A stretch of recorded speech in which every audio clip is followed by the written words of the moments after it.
comic tonight, Mr. Micah Jeffries.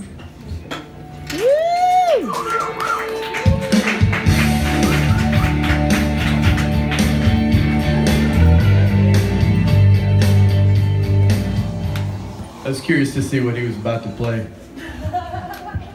Have a good night, everyone. Alright, I was listening to the radio a couple days ago, and let me move this around. And I heard this PSA from our Secretary of State, Jay Ashcroft, and he was talking about Missouri's new voter ID law. And he said, if you have any questions about the voter ID law, go to this website, showittovote.com, for the show it to vote. And I get that it's the show me state and we're trying to be cute, but show it to vote, like, do they realize how much they're asking for it with that kind of shit? Can you imagine the newscast from the day of the election as they're just going into the polling place like, yes, we're here live at First State Bank. Witnesses recall hordes of ironic 20 and 30-year-old men showing up naked with the words, "Dicks out for Harambe" painted on their chest. We asked one of them what he thought about the voter ID law and what they hoped their demonstration would accomplish, and he said, "What voter ID law, bro?" And then a group behind him said, "Woo! Show it to vote." Fucking embarrassing. So, it's near the end of February. We're about 2 months into the year, and I don't know if any of you have kept up with New Year's resolutions. Anyone? No. Exactly. But I am kind of proud of myself personally because I have somewhat kept up with my New Year's resolution. I wanted to go and work out a little bit more, so I've been going to the gym about 2 or 3 times a week, and I know what you're saying, like, what's to lose, but it's not really about losing weight at this point. It's really more of both of my parents have diabetes, and I'm trying to get ahead of that curve. And so when you have parents with diabetes, I don't know if any of you do, you kind of learn things about diabetes, and I learned about a thing called diabetic ketoacidosis, and it's sometimes known as a diabetic crash or a diabetic coma, depending on the severity.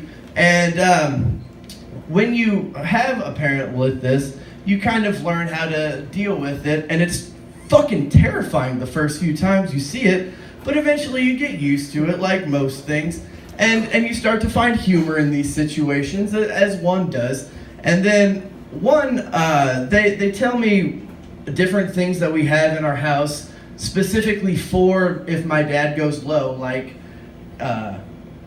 gummy things to wake him back up. And one of the number one things they tell you is frozen concentrated orange juice. Give them frozen concentrated orange juice. I don't know the science behind it, if it's the vitamin C or the sugars, but it wakes them back up really fucking quick.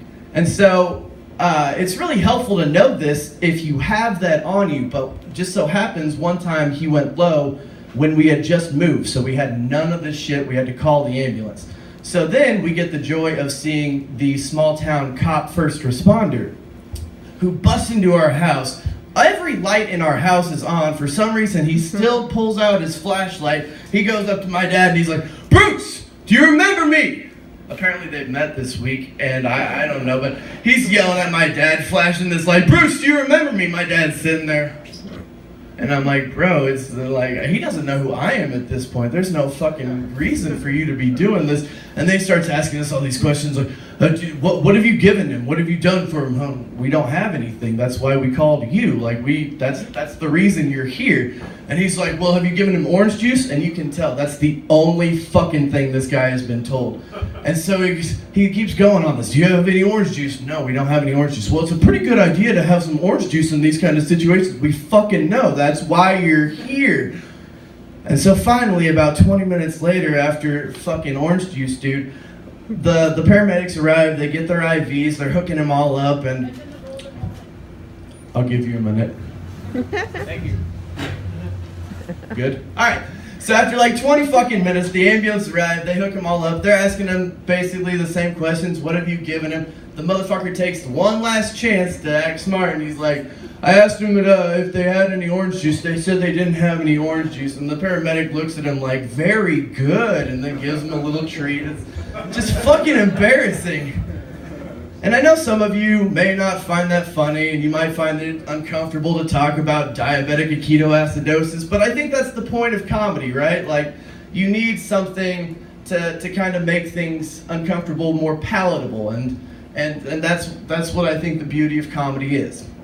And for all of you who feel uncomfortable and think that this is unfunny, just imagine how my future children are gonna feel as they have to force feed me frozen orange juice at 3 a.m.